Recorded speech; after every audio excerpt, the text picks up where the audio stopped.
The question is asked, what are we chasing after?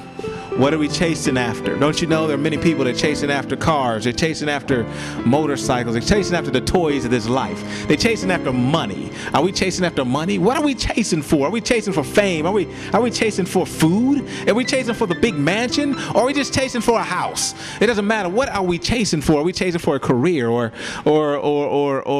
just things of this world? Are we just chasing for a check? A day-to-day check?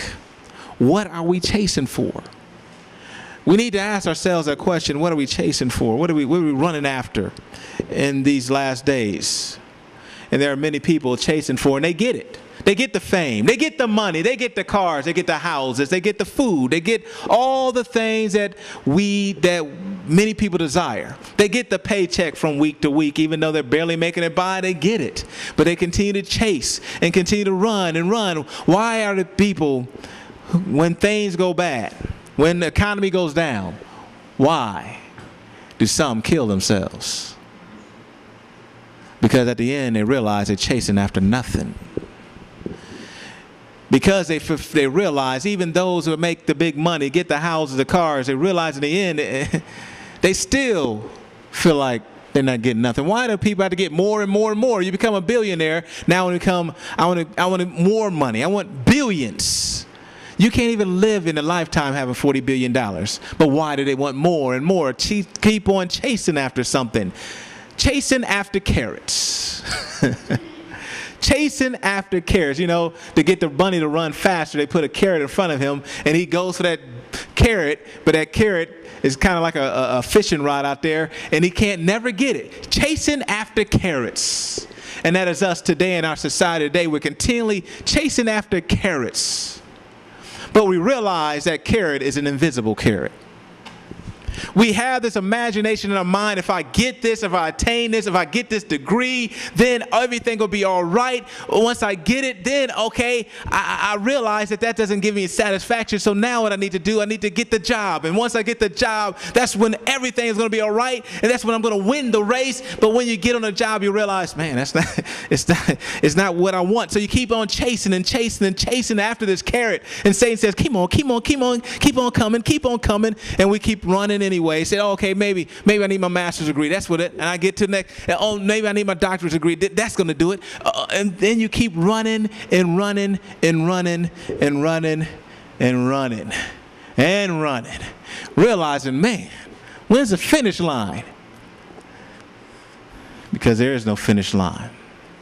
Don't you know, years ago, you know, many times when you're faced with death, or death is literally, you see death in your hand, you hold death in your hand. You recognize this world has nothing for you. You begin to wake up. You begin to think, like, wait a minute. I thought this world has something to offer me, but it actually has nothing. I have nothing. I want nothing to do with this world anymore, Lord. What do you have for me? Talk to me, Lord. Talk to me. And he says, Cary, while I was driving in a car one day, just like this man here, you know, from day to day, it was just like this. Every day, got up, had tried to get up at 7 o'clock. I was supposed to be at work at 8 o'clock. Tried to get up, have some worship. But every time, because I went to bed late, trying to squeeze out my day, go to bed late, get up late. So you're running off to work late. Then all of a sudden, it does this every single time. So why do you get upset? You run into traffic, especially in the city. Every time you run into traffic, you're like, oh, man, you know it's going to be there. So you're sitting there, you're driving day to day, choking up the fumes of everybody else's exhaust. And thinking you're chasing a carrot. You're chasing, I'm going to get it. I'm going to make it. I'm going to make it. I'm going to make it. I'm going to make it. And the Lord told me, I'm driving home from work one day, he said, Cary, you're groping for nothing. And I said, what do you mean, Lord? You said you did everything everyone told you to do, right? I said, well, what's that, Lord? You went to college and you got your education. I said, yes, Lord, I went there. I went to college, got my education, Lord. I'm thinking he's going to give me some condemnation, you know, he's going to commend me. Yes, Lord, I got my education, Lord. So what'd you do after that, Cary? Well, Lord, I got a house, car, I'm married. Yes, Lord. So what's after that, Cary? What do you do after that? Lord, I got to, what you mean, what's after that? Well, Cary, what's after that? After that, I said, well, you save your money and you retire, Lord. You retire. You lived a life. Like they say, you put your money in the 401k, and then when you're done, everything is good, Lord. Yes, Lord. Where you going with this conversation? And he said, Lord, so Cary, so what's after that? I said, Lord, what do you mean what's after that? Cary, what's after retirement? You enjoy retirement. No, what's after that, Cary? I said, well, death. Now, that whole conversation, I went through that conversation, actually didn't really think much about it, just going along with the Lord is talking to me about. But the thing that really hit me between the eyes, hit me in the stomach, was the next question. He said, so Cary. So what he did, he said he took me in my past, he brought me in my present, was taking me into my future. And he said, so Cary, let me ask you a question. What did you do for me? I said, whoa, oh, Lord, whoa. What did I do for you? What do you mean, what did I do for you, Lord? I'm doing for you. What you talking about, Lord? What? He says, Cary, you're groping for nothing. You're chasing invisible carrots. I was like, whoa, Lord, wait. I'm groping for nothing. I'm chasing for invisible carrots. You take me through my life. And he says very clearly, he says, so what did you do for me? I said, Lord, but what? Okay, Lord, let me count the ways, all right? Check number 1. I am an elder in the church. Ding! Check number 2, Lord, just to remind you, I do youth ministry in the church. Check number 3, Lord, I do family ministry in the church. So, Lord, there you go. That's I am doing for you. I just want to remind you of that anyway. And the Lord made it clear. He said, no. Let me tell you something, son. That's what you do for them. He said, what are you doing for me in these last days to reach a community of people in the world? What are you doing for me? You are groping for nothing. You are chasing invisible carrots. He said, vanity, vanity, all is vanity. Your life is but a vapor. What are you doing for me now? Life is short.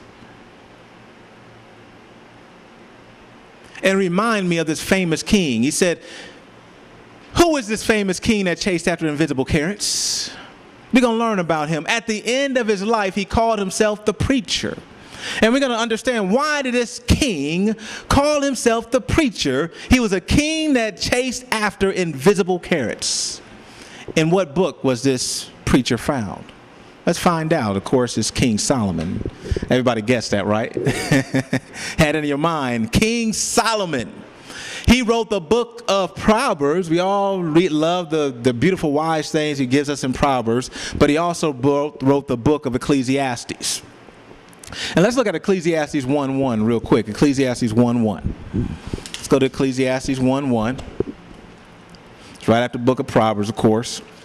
And we're going to learn from Solomon today. One who knows all about chasing invisible carrots. Ecclesiastes, right after the book of Proverbs, Psalms, Proverbs, Ecclesiastes. And this is interesting. This caught my attention years and years ago. This right here.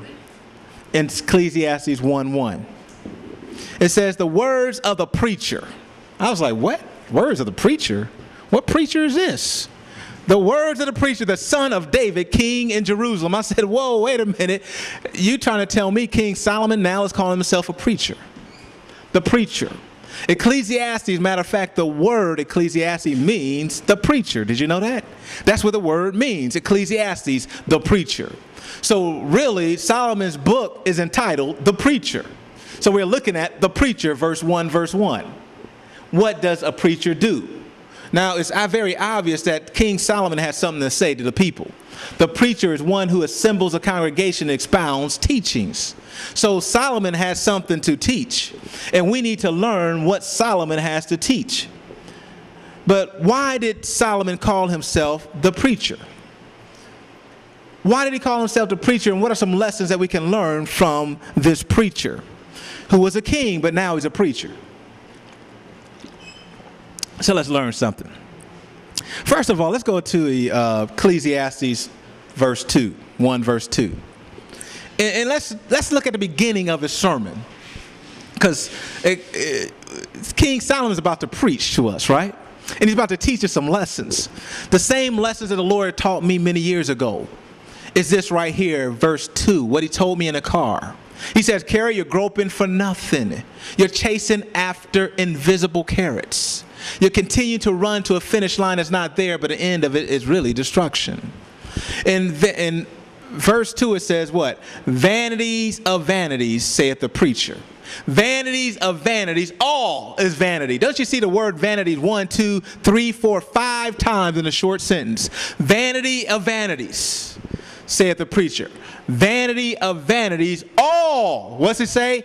All is vanity. Now we look at the word vanities, because that really caught my mind. I'm thinking vanity, okay, vanity, we think of persons who's vain, that may be prideful, who's all into themselves. Yeah, that has some truth. But when you look at the original Greek here in vanity, original Hebrew rather, when you look at the original Hebrew here, vanity actually means emptiness or unsatisfactory. Have you ever seen individuals who get everything? Everything. You say, man, they got it all. You go to their house, they got the cars, they got this and that, and they literally say, I'm not happy. And many of us say, who don't have it, say, let me try it anyway, right? But you realize even when you get there, it's still not happiness. And so King Solomon is saying, vanity, vanity, it's all emptiness. It's not satisfactory. Vanity is emptiness on unsatisfactory. It's short-lived. It's like a vapor. Anybody see something go up in smoke? It eventually disappears. Don't you know James explains that to us, and we'll read it later. Our life is a vapor. Vanity, vanity, all is vanity. What do you mean, preacher? What do you mean, vanity, vanity, all is vanity? Or emptiness or of emptiness. That's what he's saying. Emptiness of emptiness, all is empty. Emptiness and emptiness, all is unsatisfactory. So what is vanity, preacher? What are you trying to tell us, Solomon? Well, let's learn a little bit about Solomon's background. We know, first of all, who is Solomon's father? Everybody should know. King David. King David. Who was Solomon's mother? Anybody know Solomon's mother? Bathsheba, right? That was his mother. Now we know David, when he laid with Bathsheba, he violated the law of God, and that first child died, but the next child was Solomon. And God had his purpose. Now we also know that he reigned for 40 years in king. That's a long time. 40 years he was king. David was his father. Bathsheba was his mother. But did you know that Solomon, when you look at the word Solomon, this is interesting, his name means peaceful. His name means peaceful. Why? Because God intended him to have a peaceful kingdom. That was his intent from the very beginning. He was not to be like his father, who was in considerable war all the time. We know David was a man of war. He killed lions, he killed bears, he killed giants. I mean, he slew a lot of Philistines, remember that? And cut off their testicles. And I mean, this man, David, was a man of blood. I mean, he was a warrior, but Solomon was totally opposite. Solomon was a man of peace, and God named him Peaceful. Because you see here in 1 Chronicles, let's look at that real quick about David. Let's look at, even God had to say, hey man, he couldn't even build a temple. David couldn't build a temple because he had so much blood on his hands. What's it say? It says, but the word of the Lord came unto me, saying, thou hast shed blood abundantly and hast made great wars. Thou shalt not build the house of my name, because thou hast shed much blood upon the earth in my sight. So again, David was a violent man, but we see that Solomon was a man of peace. His name was Peace. He was not a warrior. Look at verse 9. What's it say in verse 9 about Solomon? It says what? Behold, a son shall be born of thee, who shall be a man of rest. Oh, man of rest. We talked about rest today in our health talk. I will give him rest from all his enemies round about, for his name shall be Solomon. I will give peace and quietness unto Israel all his days. Beautiful. But remember again, God's main desire for Solomon and Israel was to give him peace and quietness and restore Israel to great dominance and greatness. To be a blessing, not to themselves, but a blessing to the world. That's why he called him Peace. He was a man of peace. Peaceful. This question, what was Solomon's other name? Did you know he actually had another name? Did you know that? Not only his name was peaceful, but he actually had another name. 2 Samuel chapter 12, verse 24 and 25. Is that what it said? Yeah. There we go. Let's look at it. And David comforted Bathsheba, his wife, and went unto her and laid with her, and she bare a son, and he called his name Solomon. And we already know that means peaceful, right? The Lord did what? Loved him. The Lord loved him. In verse 25, and he sent him by the hand of Nathan the prophet, and he called his name what? Jedidiah. However you want to pronounce it. I try to put that pronunciation on the computer. It even jack the name up. But Jedidiah, because of the Lord. He was of the Lord. He was beloved of God. Just like God sent his only son, his beloved son, we see Solomon his name was not only peaceful, just like Jesus is the Prince of Peace, but also we see that Solomon's name was Jedidiah, that he is beloved of God. He was Solomon was a gift. He was a gift to Israel, just like Jesus is a gift to us. You see the parallel? Jesus, the Prince of Peace, Jesus, the beloved. Now we see Solomon come on the scene, and that he is peace and he is beloved of God. He is not only Solomon, but Jedidiah. Oh, that's beautiful. What was David's counsel to Solomon before he died? You know, David was an old man at this time, extremely old man. He was actually on the knocking death was knocking on his door. But he had some words, because even David learned a lot. He was a very experienced man as a king. He was experienced at failure and he was experienced at success. And he had some words that he had to give to his son and said, hey, let me give you some counsel before you become king. Now, we're talking about people who are at the pinnacle, who are at the top. You can get higher than being a king of a kingdom. There was no other position higher than that. So we need to learn. See, the thing is, if you want to be successful in life, you learn from successful people, right? You don't go to people that's not successful and say, let me learn from you. If you want to learn from some people that's actually making it and doing the God's work, you don't talk to people that's not doing it or want to do it. You talk to people who's doing it. The Lord taught me that a long time ago. Even when we started ministry, I said, Lord, I need to talk to somebody that's doing ministry. I can't talk to somebody who's talking about it. I need somebody who's actually doing it. And the Lord, he gave me that counsel. He allowed me to learn from somebody. Let's go to 1 Kings 2, 1 through 4. We're going to learn a lot from this historical book. Matter of fact, the Chronicles, the 1st and 2nd Chronicles, is the history of Israel. So when you when you have an opportunity and make an opportunity, start studying the books of Chronicles. It's the history of Israel. And then the Kings, the 1st and 2nd King, is a history of all the kings of Israel. But let's look at it. Let's read that real quick. Starting with verse 1. Now the days of David drew nigh, and he should die, and he charged Solomon's son, saying, I go the way of all the earth. Be thou strong, therefore, and show thyself a man. He said, be a man. Don't you like to tell your son that? You're about to live. Be a man. All right, don't be no mamby-pamby, loose, wiggle spine, noodle spine. Be a man. Have a backbone. Be a man, he says. In verse 3, he says, and keep the charge of the Lord thy God, to walk in his ways and to keep his statutes and his commandments and his judgments and his testimonies, as it is written in the law of Moses. And thou shalt prosper in that thou dost, whatsoever thou turnest thyself. He makes it very clear. If you want to be prosperous, you keep the commandments of God. He didn't say go get all you can get. He said do this first. You do what God say do, and God will prosper you. Many times we got that all mixed up and backwards. We think we got to prosper ourselves first, and then we do what God say do. He says do what God say do, God will prosper you. In verse 4, and the Lord may continue his word, which he speak concerning me, saying, if thy children take heed of their way to walk before me in truth with all their heart, with all their soul, there shall not fail thee, say he, a man on the throne of Israel.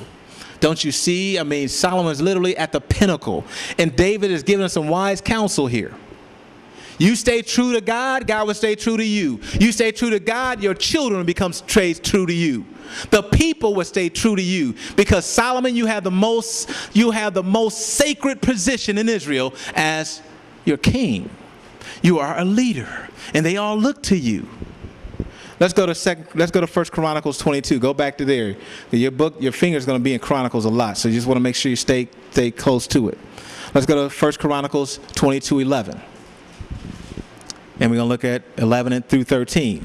And we're going to continue this to see this counsel that David gives him. I like it what it says in Chronicles 22:11. It says, "Oh, now my son, the Lord be with thee. Prosper thou, and build the house of the Lord thy God, as he has said of thee." Because remember, David cannot build. David wanted to build a temple for the Lord. God said, you can't build it, but your son will. And he's telling you, you're going to build the house of the Lord thy God. "Oh, the Lord give thee wisdom and understanding, and give thee charge concerning Israel, that thou mayest keep the law of the Lord thy God." You see it again, the law. You see the commandments. You see the testimonies. He keeps saying, keep it, keep it, keep it. And then you see the principle here. It says in verse 13, "Then thou shalt prosper." So as Christians, we have to continue to remember, if you want to prosper, you keep the commandments of God. You keep the statutes of God. You be obedient to God. Don't go out there and try to get it yourself, because if you're trying to get it yourself, you're chasing invisible carrots. In the end, it's destruction. And he said in verse 13, "Then thou shalt prosper if thou takest heed and fulfill the statutes and the judgments which the Lord charged to Moses with concerning Israel." He says what? "Be strong and of good courage. Dread not, nor be dismayed." So when Solomon became king, he thought about that. He's like, wow, Lord, that's powerful. So when he became king, the Lord came to Solomon in a dream. When the Lord came to Solomon in a dream, what does Solomon specifically ask God? And most of us know this story, that Solomon asked for a specific thing. But let's go ahead and look at what he asked for. Let's go ahead and look at 2 Chronicles, chapter 1. 2 Chronicles, chapter 1, starting with verse 7. We're going to look at verse 7 through 12. And let's look at this dialogue that God has to Solomon, and what Solomon asked God. And some lessons we can also learn from this too. "In the night did God appear unto Solomon and said unto him, Ask what I should give thee." I mean, isn't that something? Wouldn't you love that? You're in a dream and God just comes to you in a dream and says, "Ask of anything and I will give it to you." That's literally what he said. "Ask of anything and I will give it to you." Now, to show you where Solomon's heart was, his heart was on the carrots of life, the things, the attractions of life. His heart was on the Lord. He was a young man, and that's why it's important as young people you give your life to the Lord now. He was a young man, sincerely had a desire to serve God. And this is what Solomon said in verse 8. "And Solomon said unto God, Thou hast showed great mercy unto David my father, and thou hast made me reign in his stead." Verse 9, "Now, O Lord God, let thy promise unto David my father be established, for thou hast made me king over a people like the dust of the earth in multitude." Verse 10, this is his request. He said, "Give me now wisdom and knowledge." Give thee now wisdom and knowledge. He didn't say, "Lord, give me the riches of this world. I want to have 200 houses. I want to have a house in every state, Lord. I want to have Lamborghinis. I want to have it all, Lord. I want to have my own island, Lord, with all these exotic animals and birds, Lord. I want to have maids at my foot everywhere, wherever I step. They pick up the dust of the ground off. They pick the dust from the ground wherever I walk." He didn't ask that. His mind wasn't there, because remember, he said, "Ask anything." He didn't say, "Lord, I want long life. I want to live till I'm 300 years old." He didn't ask that. What did he ask for? What's it say? He said, "Wisdom and knowledge is granted unto me." He said this, "Give me now wisdom and knowledge, that thou may go out and come in before his people. For who can judge this thy people that is so great? So Solomon took his job seriously. Don't you know kings were not only kings who literally ran the kingdom, but they were also the judge. They were like the Supreme Court. They had the final say. They had the final word. So when people came to them with their case, what they said, it was done. And he was more concerned about the judgment of the people. He needed wisdom. He needed knowledge. Lord, how do I lead your people? How do I give that to me, Lord? He's not worrying about the accoutrements of life, the things of life, the stuff of life, like we worry about so much. What's the main things we worry about? Lord, where I'm going to live, how much food I'm going to have. The basic things of life, God says, I already got that. So why are you worrying about it? But this is what God says in verse 11. And God said to Solomon, because this was in thine heart, and thou asked not for riches, wealth, or honor, nor life of thine enemies, neither yet have thou asked for long life, but thou asked wisdom and knowledge for thyself, that thou mayest judge my people, over whom I have made thee king. Don't you know that this is very important, because God reveals what he wants us to ask him. Don't you know? He's not telling you, I want you to ask for all this stuff. He reveals what he is asking you to ask him. This is his will. His will is for us to have his wisdom and knowledge. And he says, I will give it to you. That is first and foremost. But then God says this, wisdom and knowledge. Verse 12, wisdom and knowledge is granted unto thee. I will give thee riches. You notice that again? You do the will of God. You have the wisdom of God, the knowledge of God. Then God will prosper you. That is the key thing. You do the commandments of God, the statutes of God, then he will prosper you. Because it says here, I will give thee riches and wealth and honor, such as none of the kings have been before, neither shall there be after thee have the like. And I like what 1 Kings 3:12 actually says concerning how much wisdom and knowledge God gives Solomon. Just to kind of give you an idea. God didn't just bestow some wisdom on Solomon. He didn't just say, let me give you a little bit. He said in 1 Kings 3:12, he literally says, behold, I have done according to thy words. Lo, I have given thee a wise and an understanding heart, so that there is none like thee before thee. Said there is none like thee, neither shall there be after thee, shall there arise any like unto thee.